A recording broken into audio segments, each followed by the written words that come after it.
In the unforgiving world of courtroom justice, the most cold-blooded killers come face to face with their final reckoning, a death sentence. When the gavel falls, you can feel the shock ripple through the room. Some stand their ground with a defiant glare, while others can't hide that flicker of fear. You have to wonder, what really goes through their minds when they know this is the end of the line? Should be and is hereby given for each of the 4 murders by the defendant. Stop. Martez Abram broke down. And that's you shooting him, right? Yes. Okay, proceed. Stop it. What did Austin say in response to these questions and statements that Justin Back is making as he's... Clayton, the judge walked in several moments ago and she handed down that sentence. Again, Markeith Lloyd will get death for the murder. Struggled for 4 years. He don't get that power today. So no, I don't have anything to say to him. This is Nico Jenkins, a name that struck fear in Omaha and ignited a quest for courtroom justice. It all started in August 2013, when Jenkins, fresh out of prison after serving 10 years for carjacking, went on a killing spree that lasted just 10 days. Punishments. The 3 judges had to weigh his past, like his family history and mental illness, against the severity of his crimes. They also compared this case to others in the past. Each one of these murders was a deliberate and planned act. The victims were pre-selected and the murders were purposeful. And now it's a time for healing and for these families to maybe have some closure. His first victims were 2 men, Jorge Cajiga Ruiz and Juan Uribe Pena, whom he drew to a park under the mask of a drug deal. He shot them both in the head, leaving their bodies to be discovered later. Just days later, Jenkins struck again. He killed Curtis Bradford, a man he had met in prison, and even posed in a photograph just hours before the murder. The final victim was Andrea Kruger, a mother of 3, whom Jenkins gunned down in cold blood while she was driving home from work. He stole her car and left her lifeless body on the road. The evilest man in America, the most dangerous man on earth, natural-born killer and psychopath. When Jenkins was arrested, he showed no remorse. He claimed that the ancient Egyptian snake god Apophis had commanded him to kill. His behavior in court was erratic. He mutilated his face, carved symbols into his skin, and frequently disrupted proceedings. But despite his claims of being driven by a deity, the court found him fully responsible for his actions. The life and death of Nico Jenkins is held in the hands of a 3-judge panel. Jenkins is convicted of killing Juan Pena, Jorge Ruiz, Curtis Bradford, and Andrea Kruger in a 10-day span in the summer of 2013, after being released from prison. Prosecutors brought in 2 people who said they were carjacked at gunpoint by Jenkins before he went to prison as a teen in 2003. Then Detective David Schneider. The trial was a spectacle, with Jenkins sometimes representing himself, making bizarre statements and threatening the judge. But the evidence was overwhelming. The testimonies, the forensic evidence, and Jenkins' admissions sealed his fate. Should be and is hereby given for each of the 4 murders by the defendant. On May 30th, 2017, the judge handed down the sentence everyone had anticipated. Death. Jenkins was sentenced to die for the lives he had so callously taken. Played. Stop. Martez Abram broke down. And that's you shooting him, right? Yes. Okay, proceed. Stop it. Okay, look at the screen, sir. Yes. That's you shooting him? Yes. Martez. Yes. All right, proceed.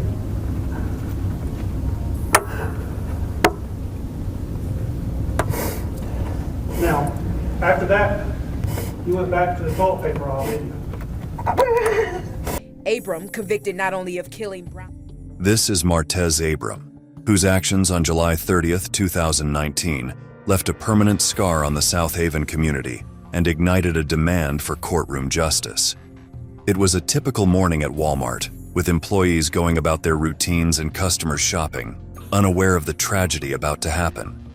Abram, who had recently been suspended from his job at Walmart, walked into the store with a gun, driven by anger and resentment. Walmart employees, 38-year-old Brandon Gales and 40-year-old Anthony Brown were. His first target was Anthony Brown, a longtime employee who had crossed paths with Abram before. Without hesitation, Abram pulled the trigger, ending Brown's life in an instant. Mess erupted in the store as people realized what was happening, but Abram wasn't finished. He turned his sights on another employee, Brandon Gales, working nearby. Abram shot him as well, taking another life in cold blood. He committed arson to cover up evidence and to run away from the crime, making a list of items needed like gasoline, a container, and a rental car. As the horror unfolded, another Walmart employee was caught in the crossfire. Although Abram shot at them, they survived the attack. The store became a scene of panic, with people running for their lives, hiding behind shelves, and desperately trying to escape the nightmare. Also showed at least 4 gun magazines, ammo, a rifle, knife, and protective armor they say Abram took with him. Abram said he had those guns. Police arrived quickly, and a shootout ensued in the parking lot. Abram was wounded in the exchange, but was ultimately taken into custody. And the evidence will show that at that time, the defendant executed Anthony Brown in the parking lot with 1 shot. He killed him in the parking lot, and then went inside and we hunted down and killed Brandon Gales. This incident did not start 3 days earlier. You will hear about a person that was wedded to that job, that became embedded in that job, that became his life. It was you'll hear that he was a good employee. He was. In the trial that followed, the prosecution painted a clear picture of a man consumed by rage who acted. Witnesses recalled the fear of that day, and the families of the victims shared their grief and loss. Abram's defense argued that he had been pushed to the edge by his suspension and other personal issues, but the jury was not swayed. In the end, courtroom justice was served as Abram was convicted on 2 counts of capital murder for the deaths of Anthony Brown and Brandon Gales, and 1 count of attempted murder for the employee who survived.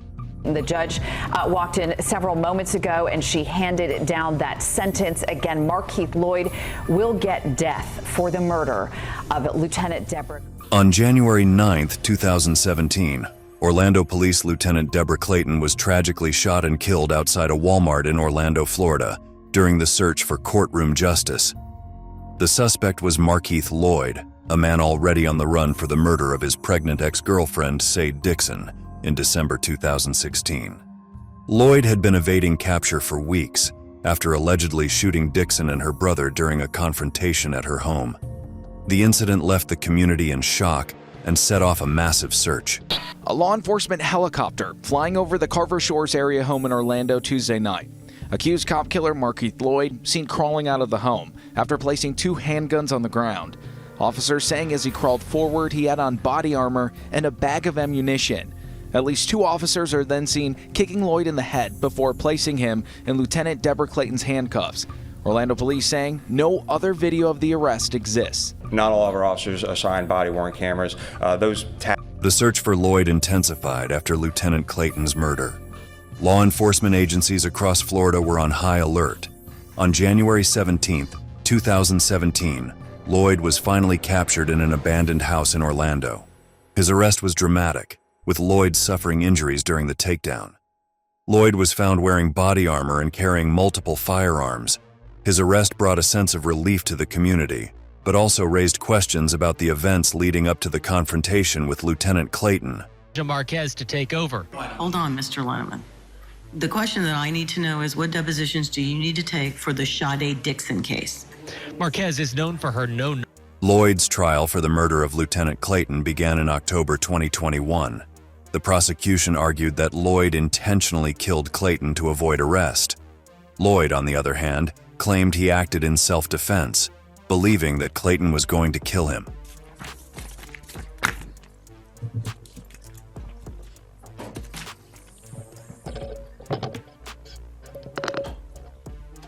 Good morning, sir. Can you please tell me your name? Name Markeith Lloyd. Officers, can you pull the mic a little bit closer? The trial was filled with intense moments, including a courtroom outburst by Lloyd during a Spencer hearing, where he accused the police of brutality and claimed he was being unfairly treated. Is that he will be getting death, and we can tell you that not only was former Lieutenant Clayton's family in the courtroom this morning, along with Orange County Sheriff. In December 2021, the jury found Lloyd guilty of first-degree murder. The sentencing phase was equally dramatic, with the jury recommending the death penalty. In March 2022, the judge officially sentenced Lloyd to death for the murder of Lieutenant Clayton. The Florida Supreme Court later affirmed this death sentence, bringing some closure to the families of the victims. I stabbed him like 4 to 8 times. She was supposed to go down in one hit. I needed to break down that pallet. I gotta go up there and say, hey, I need a hammer. And all of a sudden, the pieces of the jigsaw puzzle just started getting put on. And I almost called this whole thing off because I did not want to hurt. Michael Brady's courtroom case stands out for its brutality. It was October 12, 2017, at the Pasquotank Correctional Institution in North Carolina, where Brady served time for previous crimes. All right, you heard Ali mention the death penalty. North Carolina is one of 29 states with capital punishment. Right now, there are more than 140 inmates on North Carolina's death row. 4 of them are local. The last execution in the Tar Heel State was more than a decade ago, 2006. So what's next? 3 other inmates are waiting for their day in court. Seth Frazier, Jonathan Monk, and Wiza Buckman all face first-degree murder charges. But what happened that day was far more chilling than anything in his past. Brady, along with 3 other inmates, launched an attack on prison staff in a desperate attempt to escape. Their plan was brutal and calculated, aimed at causing chaos. The attack began in the prison's sewing plant, where Brady and the others armed themselves with scissors, hammers, and other makeshift weapons. They have a wave of violence on unsuspecting staff members. Attack at the Pasquotank Correctional Institute would leave 4 employees dead. Wendy Shannon, Justin Smith, Veronica Darden, and Jeffrey Howe all died from the injuries. 4 correctional officers, Justin Smith, Veronica Darden, Wendy Shannon, and Jeffrey Howe, lost their lives in the horrifying assault. The attackers didn't just stop at the officers, they also set fires, causing even more destruction in their bid for freedom. A veteran agent with the State Bureau of Investigations. The video is long and jurors are still watching it. In it, Brady told Munson he wanted to escape because he was serving 40 years and had, quote, nothing to lose. He also said inmates were not treated fairly and he was ready to leave. Brady says he doesn't like hurting people and said, quote, I know what I did was wrong. At one point in the video, you see. Despite their brutal efforts, the escape plan failed. The disturbance they had created wasn't enough to get them out, and they were quickly subdued by other prison staff. Brady's trial was the horrific details of that day, which were laid bare in the courtroom. The prosecution presented overwhelming evidence of his role in the attack, showing that he had been a leader in the violent plot. In 2014, a judge convicted Brady for attempting to murder him. We also heard from several of the victims' family members. They say their lives are forever changed. Veronica Darden's daughter, Jasmine Herring, told the court her mom was her best friend, and they talked at least 3 to 4 times a day. Herring is currently at college at East Carolina University studying criminal justice. She says she wants to become a probation officer like her mom. Soon, a jury will decide if Brady should be sentenced to death or life in prison without parole. And I'm heading in the courtroom, and I'll bring you the latest on air. In 2019, Michael Brady was convicted of multiple charges, including first-degree murder. The jury's verdict was clear. Brady was sentenced to death for his role in the deadly escape attempt.